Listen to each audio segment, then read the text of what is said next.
Hey guys, this is going to be my review of the high resolution Wing Zero Custom. I think I've talked about reviews a couple times in this channel. I'm not really going to do them in the traditional sense.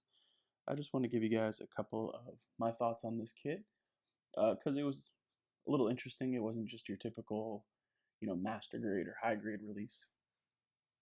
So I originally wasn't too interested in this kit when I saw some of the prototypes of it and the first couple of hobby shows it was at. I just thought the proportions were a little funky. I didn't like how much it dipped in from the hips to the waist and how wide the chest was compared to the original Wing Zero Custom. But then it kind of grew on me as I saw it a little more and a little more, and I stopped looking at it as the new Wing Zero Custom instead of just kind of an artistic interpretation.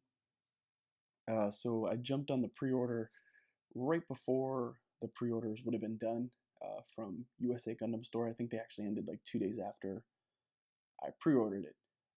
So it came pretty shortly after I ordered it, and I snapped it up pretty much right away. I actually did it on a couple of live streams on some other channels, and it already had some reviews, especially written reviews and pictures and stuff, and people saying how fragile it was. And as I was building it, I kind of didn't agree all that much. I mean, yes, it was fragile, and yes, some of the pieces were delicate, but some people were calling it like a hand grenade, or everything's just falling apart on it. And at the time, I didn't really have that experience. Um, I did have a couple of pieces that were really difficult that fell off quite frequently. One being the blue kind of ears on the side of the head, and the other being these last set of white wings. Those are, if you touch them, they'll fall off. But other than that, most of the pieces stood on pretty good. What I noticed is because of all the panel separation and armor separation, you kind of had to build the whole unit, like let's say the whole arm, for it to really stay together. As you were putting on each individual piece, they didn't all really fit perfectly together. So it was a little different than building like a master grade or a high grade or even a perfect grade. So I was done building it, and I didn't really pose it or anything like that. I just kind of threw the guns in the hands, and I put it off to the side for a little bit with the intention of um, showing you guys it. And I also wasn't exactly sure what I wanted to do with it yet. I didn't glue anything on the model just because I knew I might eventually want to paint it, so I didn't want to have to, mask off all these little tiny pieces. I figured if anything, if it falls apart, if I'm playing with it or changing the pose rather, that's no big deal. I'll just, put it back together, or I won't put it back together until I'm done painting it. Which brings us to now. So I was sitting on my desk for a little while, and I had this review plan in my head about how I was going to tell you it wasn't that bad.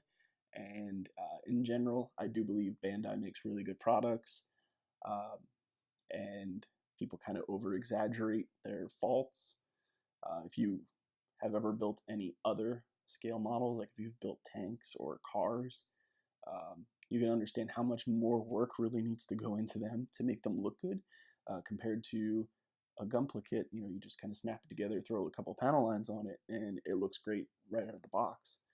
Um, so I kind of think in some cases people forget that these are models, they're not action figures, and they do require a little bit of love to make them look perfect. So anyway, I had this whole speech kind of planned out in my head, and then I went to pose the kit to film it for you guys and take some pictures, and everything changed. It took me, I would say, a good hour and a half just to get it in this pose, particularly getting the twin buster rifle to be held in both hands, which is, a complication that a lot of Wing Zero models have. I don't know if any of them have ever really gotten it perfect, but this one was ridiculous. I mean, the back of the hands kept falling off. The hands just would fall apart. The guns don't hold together very well, like the mechanism that attaches them. isn't very strong. Uh, I must have knocked those two blue earpieces off 300 times. And as you can see, I mean, even now it's not in perfect symmetry. And it's really complicated to get in perfect symmetry because there are so many little moving parts, especially here in the wings. All of the individual feathers move. Then the wing has like a sliding mechanism that splits it into three pieces. There's a bunch of pieces in the back here, and the big wings at the very back slide open. Not to mention all the little armor panels, the shoulders expand, you name it.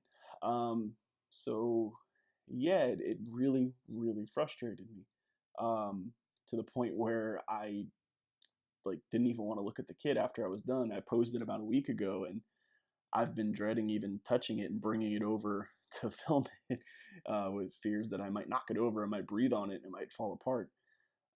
So I guess now I kind of understand what people were talking about. It's not a garbage kit.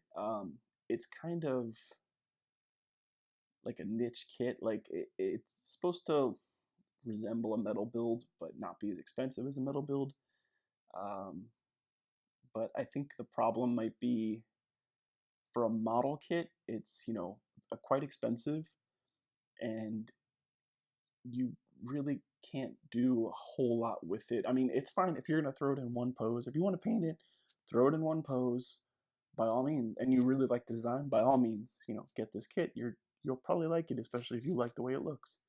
But if you're one of those people who like to throw it in a couple of different poses or change the pose on your shelf a couple of times, if you don't plan on gluing anything, like if you just want to leave it the way it is, it's probably not going to work out. So you're either going to need to leave it exactly the colors and everything finished that it is and just glue the pieces on there, or you're going to have to fully paint the kit. Um, but yeah, I mean, if you fall into any of those categories, which is probably pretty small, um, by all means, get it. It's not a bad kit. I just had a lot of complications in posing it. I'm also not one who is very good at posing kits. It doesn't come as naturally to me as other people. I kind of just copy one or two poses from the box and throw it into one of those. I'll usually try, one or two or three, pick my favorite one, leave it in that pose. For this, I will never, ever, ever touch it again. It's staying like this. I don't even know if this is the pose I particularly like. I think the twin buster rifles sit a little too high on the chest. It should be a little further down.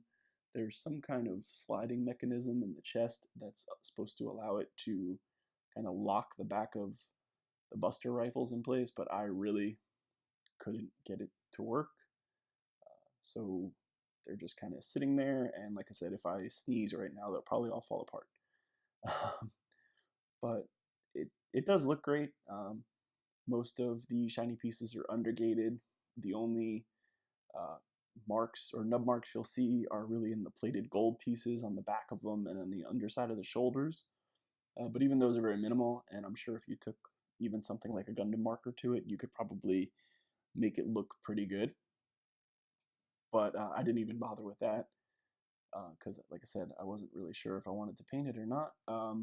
So for right now, he's just going to go up on a shelf and be left alone as kind of just a piece. Maybe in the future I will paint it and kind of address some of the problems. And like I said, to me, all of these things are models. I know they all take a little work. It was just like I said, it was probably the most frustrating experience I've had with a Bandai kit, just trying to get it in one pose that is the pose that it's shown in on the box. So it wasn't even some kind of crazy, out of nowhere idea that I had. So yeah, I mean, it's really up to you guys.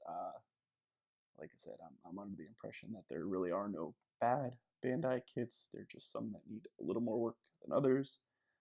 But for the money, I think it did retail for like $120, somewhere in that range. I really think that it's overpriced. I would just get the regular master grade Wing Zero, and you can go to town for whatever it is, $35, $40, and just spend a crazy amount of money throwing parts at it and detailing it up. Probably still spend half of this and, get yourself a really nice kit. A couple other small kind of annoyances with it. I think for $120, it should have came with some kind of base, um, and probably some kind of decals too. I get the design is not really I don't think it was meant to show a lot of decals. I've seen people do customs and they look great with decals. I like it, but I don't think when Bandai initially printed the thing, they really thought people were going to put a lot of decals on there. But it would have been nice to have that option. And like I said, some kind of stand I think should have been included. And as far as like little faults on the kit itself, the two Buster rifles they're basically just two big pieces sandwiched together, a couple of different parts, in there, but it's got a big seam line running right down the middle of the gun.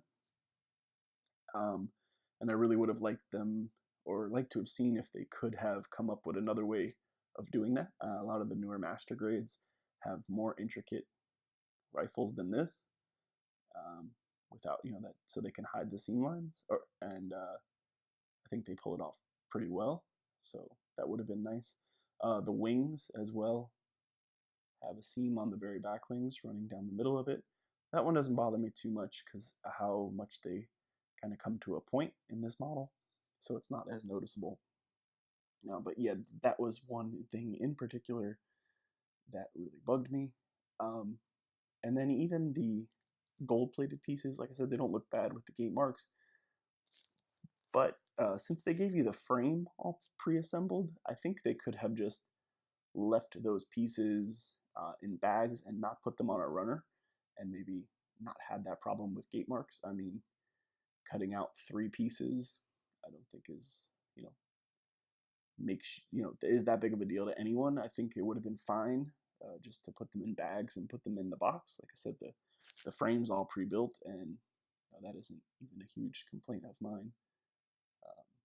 So yeah, those are just a couple of things I noticed about it that I wish could have been a little different. If I were, designing it, I would have made it a little different. But you know, you get what you get. So thank you guys. Like I said, that's just my review. I'm not gonna go over any points of articulation or anything like that. And I do apologize for how you see the white on the side of my uh, my camera, my photo tent here. Sorry. This kit is a little wide with the wings spread out, so it kind of took up my whole tent. I'll probably come up with something a little better, like maybe just a backdrop on the wall for future, but hopefully this isn't too bad for you guys. So thank you for watching, and I'll talk to you guys soon.